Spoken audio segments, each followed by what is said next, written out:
Shiva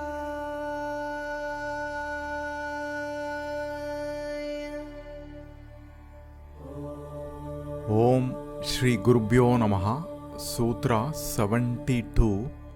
All your actions are to the one seated in your heart.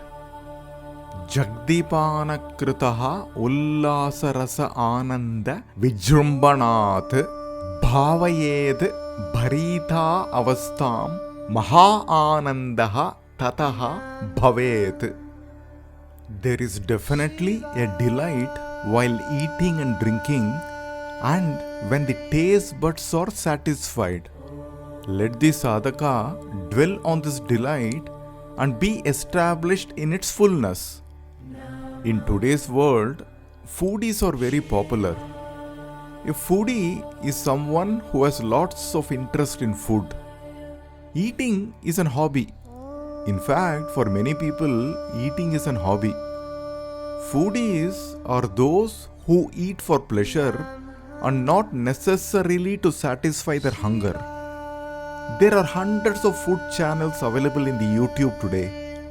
Cooking, recipes and techniques seems to provide inspiration for many. The sutra seems to convey a similar message. The taste of food and drink brings happiness. When you contemplate on this happiness, you will realize the fullness. In this fullness is Ananda. Is the sutra just encouraging us to eat and drink to experience happiness? Is it because the happiness is evident whenever we taste food and drink? The sutra conveys a very subtle message to reveal the universal truth. A subtle intellect alone can grasp the universal truth.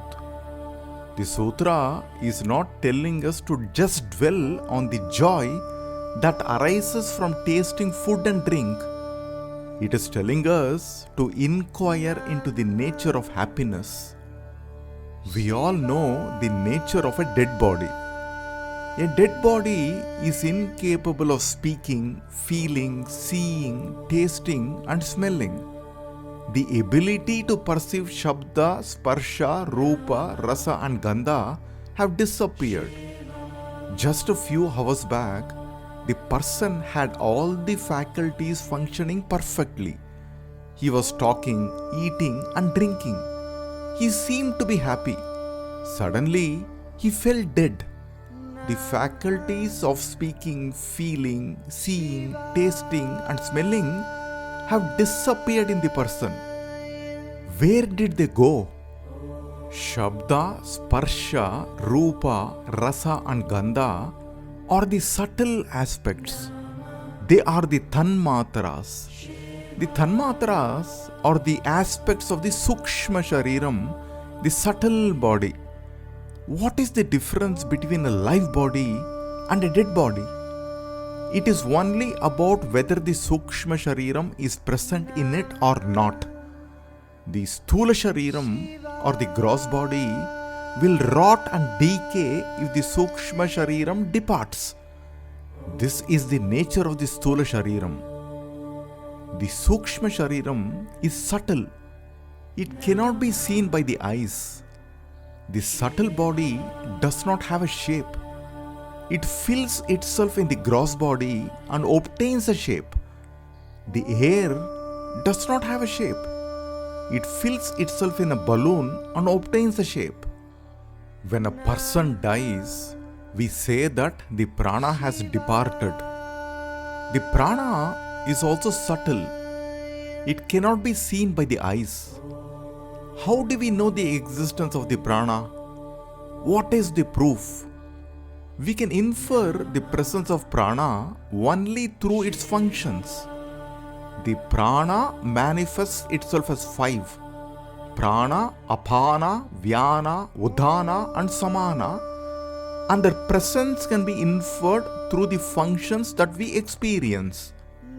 The prana is the one that keeps the gross body alive. The indriyams which are the pancha jnanendriyam and the pancha karmendriyam, are alive only due to the presence of the prana. We recognize the prana through the functioning of the jnanendriyam and the karmendriyam. There is a subtle power behind the pancha jnanendriyam. The jnanendriyams cannot function without this power.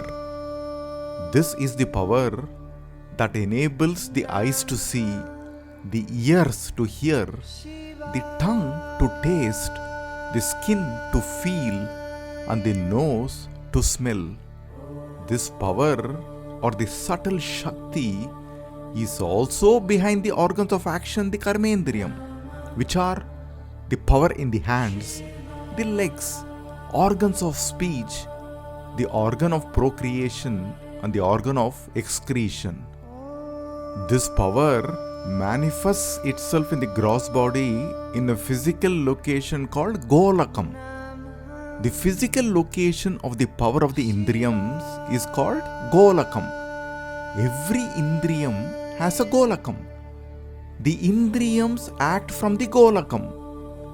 The physical eyes are the golakam for the power behind the eye.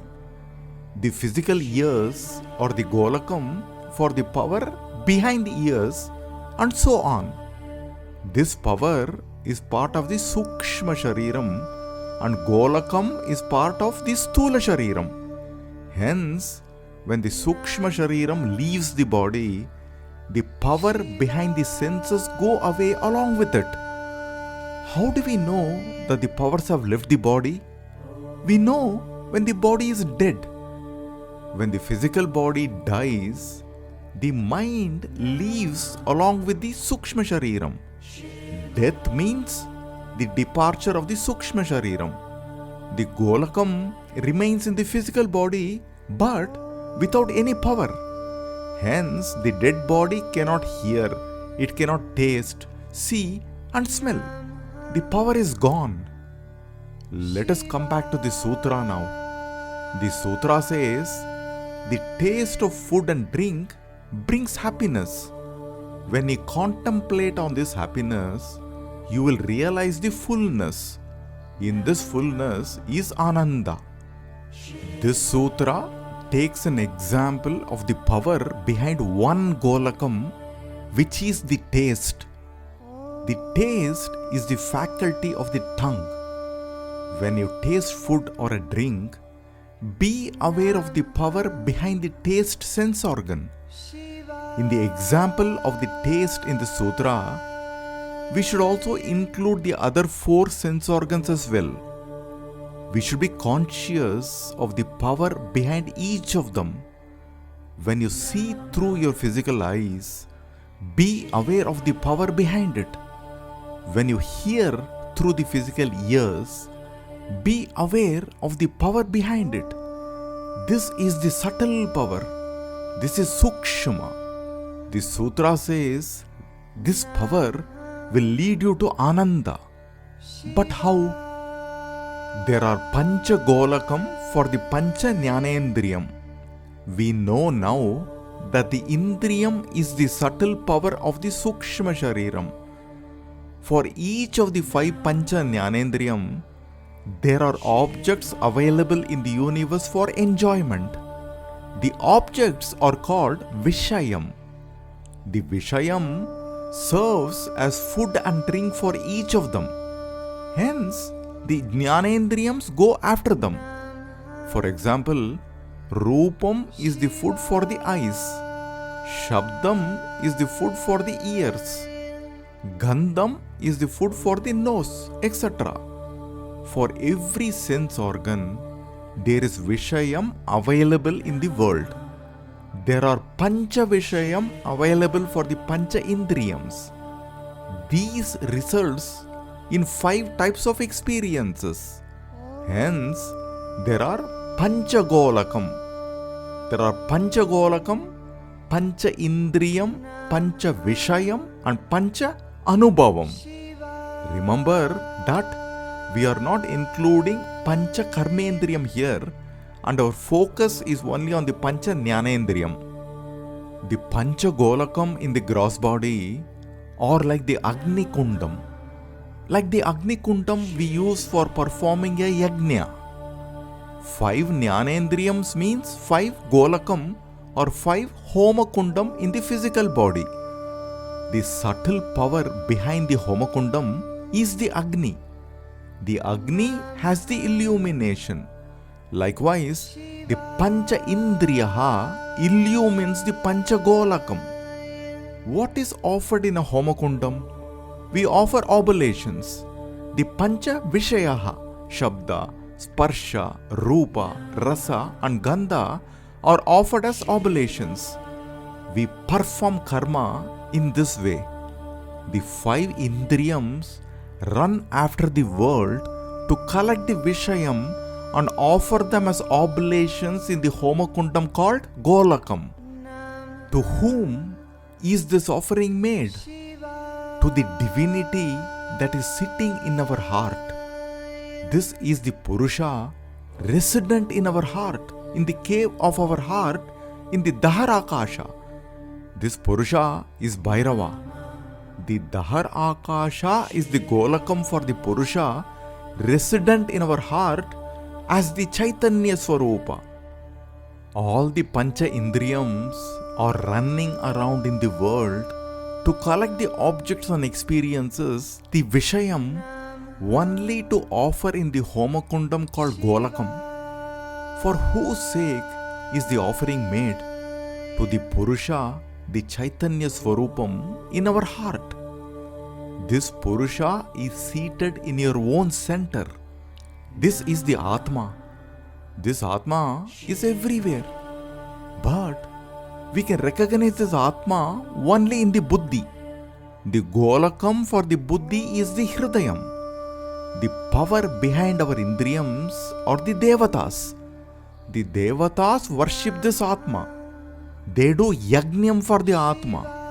The Indriyams are called Devaha. The Indriyams, the Devas, gather objects or Vishayam and do Ahuti or oblations in the Homa Kundam called Golakam. What are the oblations? I taste, I hear, I touch, I see, and I smell. The oblations are done for the sake of the eye and not for the sake of the Indriyams. For example, we go to a temple and we are given a prasadam to eat. But our objective in visiting the temple is not for the prasadam, but to have darshanam of the deity. Likewise, the Indriyams gather the Vishayam for the sake of the I, the Purusha, the Chaitanya Swarupam resident in our heart in the Dahar Akasha. They are not gathering the Vishayam or the objects and experiences for their own enjoyment. They are gathering the Vishayam for the Purusha seated in your heart. The Purusha is Ananda Swarupam. This is the message of the Sutra. There is a delight while eating and drinking, and when the taste buds are satisfied. Let the sadhaka dwell on this delight and be established in its fullness. It is ignorance if we assume that eating and drinking is to satisfy our sensory organs and we find enjoyment in them. Eating and drinking are the offering to the Parama Purusha in us. This is the only purpose of the Indriyams when they run around in the world gathering the Vishayam. Let the mind dwell on the Parama Purusha, the Ananda Swarupam. Let the mind always dwell on the Purusha when you taste, see, smell, touch and hear. Let the mind not forget the Purusha and get carried away by the world. Jagdipana kritaha ullasaha. The joy that is obtained from eating and drinking, rasa ananda bhavayed. Dwell in the joy that is obtained while tasting. Vijrumbanath. When you contemplate on this joy, a state of fullness arises. You become one with the fullness. Bharita avastam maha anandaha tataha bhavet. When we use our senses for the enjoyment of the world, we forget the subjectivity behind them. We have kept the company with the world for a long time, and in the process, we have forgotten ourselves. Shabda, Sparsha, Rupa, Rasa, Gandha, the Tanmatras, point us to the reality. Let the mind be turned towards this reality. Life becomes a yajna. Life becomes a yajna if we can recognize this truth. Our life is no longer about gratifying the senses. Life will become profoundly fulfilling. Jagdipana kritaha ullasa rasa ananda vijrumbanath bhavayed bharita avastam maha anandaha tataha bhavet. There is definitely a delight while eating and drinking, and when the taste buds are satisfied. Let the sadhaka dwell on this delight and be established in its fullness.